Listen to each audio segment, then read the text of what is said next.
ನಮಸ್ಕಾರ ಆಹಾರ ಪ್ರಿಯರೇ, ನಾನು ನಿಮ್ಮ ಉಮಾ. ಆನ್ಲೈನ್ ಅಡುಗೆಗೆ ಸ್ವಾಗತ. ಇವತ್ತಿನ ವಿಡಿಯೋದಲ್ಲಿ ನಾನು ಪರ್ಫೆಕ್ಟ್ ಆಗಿರುವಂಥ ದೋಸೆ ಹಿಟ್ಟನ್ನ ಯಾವ ಥರ ರೆಡಿ ಮಾಡ್ಕೊಳ್ಳೋದು ಅಂತ ಹೇಳಿ ತೋರಿಸ್ಕೊಡ್ತಾ ಇದ್ದೀನಿ. ಇದೊಂದು ರಿಕ್ವೆಸ್ಟೆಡ್ ವಿಡಿಯೋ ಆಗಿತ್ತು. ನಾ ಹೇಳುವಂಥ ಮೆಷರ್ಮೆಂಟಲ್ಲಿ ನೀವು ದೋಸೆ ಹಿಟ್ಟನ್ನ ತಯಾರು ಮಾಡಿಕೊಂಡ್ರೆ ತುಂಬ ಗರ್ಗರಿಯಾಗಿರುವಂಥ ದೋಸೆನ ನೀವು ತಯಾರು ಮಾಡ್ಕೊಳ್ಬೋದು. ಸೊ ಇವತ್ತಿನ ವಿಡಿಯೋನ ಪ್ರಾರಂಭ ಮಾಡೋಣ. ಅದಕ್ಕಿಂತ ಮುಂಚೆ ನಮ್ಮ ಚಾನಲ್ನ ಹೊಸದಾಗಿ ನೋಡ್ತಾ ಇದ್ದರೆ ದಯವಿಟ್ಟು ಸಬ್ಸ್ಕ್ರೈಬ್ ಮಾಡುವ ಮೂಲಕ ನನ್ನನ್ನು ಪ್ರೋತ್ಸಾಹಿಸಿ. ಹಾಗೆ ಪಕ್ಕದಲ್ಲಿ ಕಾಣುವಂಥ ಬೆಲ್ ಐಕಾನ್ನ ತಪ್ಪದೇ ಕ್ಲಿಕ್ ಮಾಡಿ. ಯಾರಿಗೆಲ್ಲ ದೋಸೆ ರೆಸಿಪಿ ಇಷ್ಟ ನೋಡಿ ಅವರು ಈಗಲೇ ಒಂದು ಲೈಕ್ನ ಒತ್ತಿ. ಹಾಗೆ ನಿಮ್ಮ ಫ್ರೆಂಡ್ಸ್ ರಿಲೇಟಿವ್ಸ್ಗೆ ಈ ಒಂದು ವಿಡಿಯೋನ ಶೇರ್ ಮಾಡಿ. ಹಾಗೆ ಇದನ್ನು ಪ್ರಯತ್ನಪಟ್ಟು ಯಾವ ಥರ ಬಂತು ಅನ್ನೋದನ್ನು ಕಮೆಂಟ್ಸಲ್ಲಿ ತಪ್ಪದೇ ತಿಳಿಸಿ. ಸೊ ಬನ್ನಿ ಇವತ್ತಿನ ವಿಡಿಯೋನ ಶುರು ಮಾಡೋಣ. ಮೊದಲಿಗೆ ನಾನೊಂದು ಪಾತ್ರೆ ತೊಗೊಂಡಿದ್ದೀನಿ, ಹಾಗೆ ಒಂದು ಗ್ಲಾಸ್ನ ತೊಗೊಂಡಿದ್ದೀನಿ. ನಾನಿಲ್ಲಿ ಎಲ್ಲದನ್ನು ಇದೇ ಗ್ಲಾಸಿನಲ್ಲಿ ಅಳತೆ ಮಾಡಿಬಿಟ್ಟು ಹಾಕ್ಕೊಳ್ತೀನಿ. ನಾವು ಪರ್ಫೆಕ್ಟಾಗಿರುವಂಥ ದೋಸೆ ಬ್ಯಾಟರ್ನ ರೆಡಿ ಮಾಡ್ಕೊಳ್ಬೇಕು ಅಂತಂದರೆ ನಮಗೆ ಅಳತೆ ತುಂಬಾ ಮುಖ್ಯ ಆಗುತ್ತೆ. ನಾನಿಲ್ಲಿ ಬಳಸ್ತಾ ಇರೋದು ದೋಸಾ ರೈಸ್ ಅಂತ ಹೇಳಿ ಬಳಸ್ಕೊಳ್ತಾ ಇದ್ದೀನಿ. ಇದೇ ಗ್ಲಾಸಿನ ಅಳತೆಯಲ್ಲಿ ನಾನು 3 ಗ್ಲಾಸಷ್ಟು ಅಕ್ಕಿನ ಹಾಕ್ಕೊಳ್ತಾ ಇದ್ದೀನಿ. ನೀವು ಅಂಗಡಿಯಲ್ಲೆಲ್ಲ ಹೋಗಿ ಕೇಳಿದ್ರೆ ನಿಮಗೆ ದೋಸಾ ರೈಸ್ ಸಿಗುತ್ತೆ. ಇದ್ರೆ ಬಳಸಿ, ಇಲ್ಲಾಂತಂದರೆ ಸೋನಾ ಮಸೂರಿ ಅಕ್ಕಿ ಕೂಡ ಬಳಸ್ಕೊಂಡ್ಬಿಟ್ಟು ಮಾಡ್ಬೋದು. ಈಗ ನಾನು ಇದೇ ಗ್ಲಾಸ್ನಲ್ಲಿ ತುಂಬ ತೊಗೊಳ್ತಾ ಇದ್ದೀನಿ ನೋಡಿ.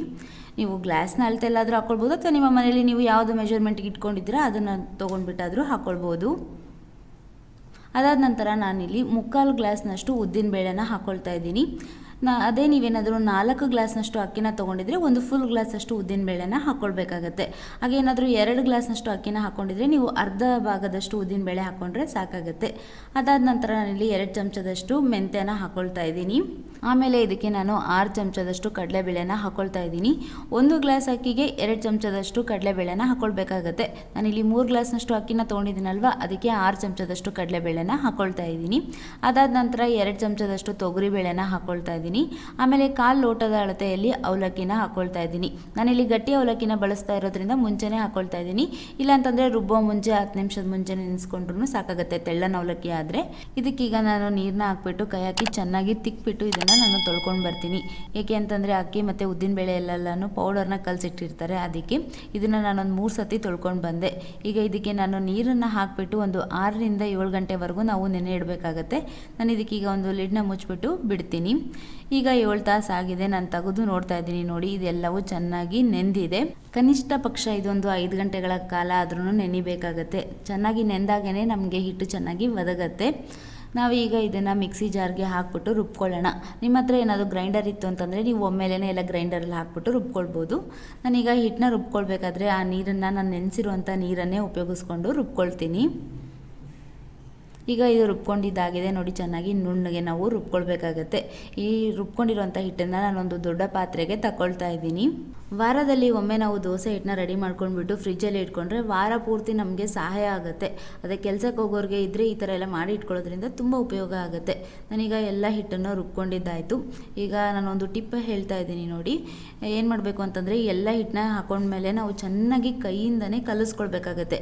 ನಾವು ಕೈಯಿಂದ ಕಲಿಸ್ಕೊಂಡ್ರೆ ಹಿಟ್ಟು ಚೆನ್ನಾಗಿ ಫರ್ಮೇಟ್ ಆಗುತ್ತೆ. ನಮ್ಮ ಕೈಯಲ್ಲಿರುವಂಥ ಬಿಸಿ ಅಥವಾ ಶಾಖ ಹಿಟ್ಟಿಗೆ ತಗಲ್ಬಿಟ್ಟು ಫರ್ಮೇಟ್ ಆಗೋದಕ್ಕೆ ಸಹಾಯ ಮಾಡುತ್ತೆ. ಅದಾದಮೇಲೆ ಇದಕ್ಕೆ ಒಂದು ಲಿಡ್ನ ಮುಚ್ಚಿಬಿಟ್ಟು ಒಂದು 12 ಗಂಟೆಗಳ ಕಾಲ ನಾವು ಫರ್ಮೇಟ್ ಆಗೋದಕ್ಕೆ ಬಿಡಬೇಕಾಗತ್ತೆ. ಬೆಳಗ್ಗೆ 7 ಗಂಟೆಗೆ ನಾನು ತೆಗೆದುಬಿಟ್ಟು ನೋಡ್ತಾ ಇದ್ದೀನಿ ನೋಡಿ, ಹಿಟ್ಟು ಎಷ್ಟು ಚೆನ್ನಾಗಿ ಉಬ್ಬಿದೆ, ಹಾಗೆ ಎಷ್ಟು ಚೆನ್ನಾಗಿ ಫರ್ಮೇಟ್ ಆಗಿದೆ ಅಂತ ಹೇಳಿ. ದೋಸೆ ಹಿಟ್ಟಿನ ಟೆಕ್ಸ್ಚರ್ನ ಕೂಡ ನೀವು ನೋಡ್ಬೋದು. ದೋಸೆ ಹಿಟ್ಟು ಚೆನ್ನಾಗಾಗಿದ್ದರೆ ಆಟೋಮೆಟಿಕ್ ಆಗಿ ದೋಸೆ ಕೂಡ ಚೆನ್ನಾಗಾಗುತ್ತೆ. ನೀವು ಬೆಳಗ್ಗೆನೇ ತೆಗೆದುಬಿಟ್ಟು ನೋಡಿ, ಈ ಥರ ಫರ್ಮೇಟ್ ಏನಾದರೂ ಆಗಿತ್ತು ಅಂತಂದರೆ ನೀವು ಇನ್ನೊಂದು ಪಾತ್ರೆಗೆ ತೆಗೆದಿಡ್ಬೋದು. ಇಲ್ಲ ಅಂತಂದರೆ ನೀವು ಹೆಚ್ಚು ಶಾಖ ಇರುವಂಥ ಜಾಗದಲ್ಲಿ ಇಟ್ಟರೆ ಇದು ಚೆನ್ನಾಗಿ ಫರ್ಮೇಟ್ ಆಗುತ್ತೆ. ಹಾಗೆ ಒಂದು ಹುಳಿ ಅಂಶ ನ್ಯಾಚುರಲ್ ಆಗಿನೇ ಬಂದರೆ ದೋಸೆ ಚೆನ್ನಾಗಾಗುತ್ತೆ. ಹಿಟ್ಟನ್ನು ಚೆನ್ನಾಗಿ ನಾನು ಸೌಟಲ್ಲಿ ಕಲಿಸ್ಬಿಟ್ಟು ನನಗೆ ಇವಾಗ ಬೆಳಗ್ಗೆಗೆ ಎಷ್ಟು ಬೇಕಾಗುತ್ತೋ ನೋಡಿ ಅಷ್ಟನ್ನು ನಾನೊಂದು ಪಾತ್ರೆಗೆ ತೆಗೆದಿಟ್ಕೊಳ್ತಾ ಇದ್ದೀನಿ. ಇನ್ನು ಉಳಿದಿರುವಂಥ ಹಿಟ್ಟನ್ನು ನಾನು ಫ್ರಿಜ್ಜಲ್ಲಿ ಇಡ್ತೀನಿ. ಈಗ ತೆಗ್ದಿರುವಂಥ ಹಿಟ್ಟನ್ನು ನಾನು ಒಂದು ಲಿಡ್ ಮುಚ್ಚಿಬಿಟ್ಟು ಬಿಡ್ತಿದ್ದೀನಿ. ಈಗ ಟೈಮ್ ಸುಮಾರು 9:30 ಆಗಿದೆ. ನಮ್ಮ ಬ್ರೇಕ್ಫಾಸ್ಟ್ ಸಮಯದಲ್ಲಿ ನಾನು ಹಿಟ್ಟನ್ನು ತೆಗೆದುಬಿಟ್ಟು ನೋಡ್ತಾ ಇದ್ದೀನಿ. ಇದರಲ್ಲೂ ಕೂಡ ಸ್ವಲ್ಪ ಮಟ್ಟಿಗೆ ಉಬ್ಬಿದೆ, ನೋಡ್ಬೋದು ಇದನ್ನು. ದೋಸೆ ಇನ್ನೂ ಹೆಚ್ಚಿನ ಕ್ರಿಸ್ಪಿನೆಸ್ ಬರೋದಕ್ಕೆ ಹಾಗೆ ಬಣ್ಣ ಬರೋದಕ್ಕೆ ನಾನು ನಿಮಗೆ ಇಲ್ಲೊಂದು ಟಿಪ್ನ ಹೇಳ್ತೀನಿ. ಈ ದೋಸೆ ಹಿಟ್ಟಿಗೆ ಒಂದು ಅರ್ಧ ಚಮಚದಷ್ಟು ಸಕ್ಕರೆನ ಹಾಕ್ಕೊಳ್ಬೇಕು.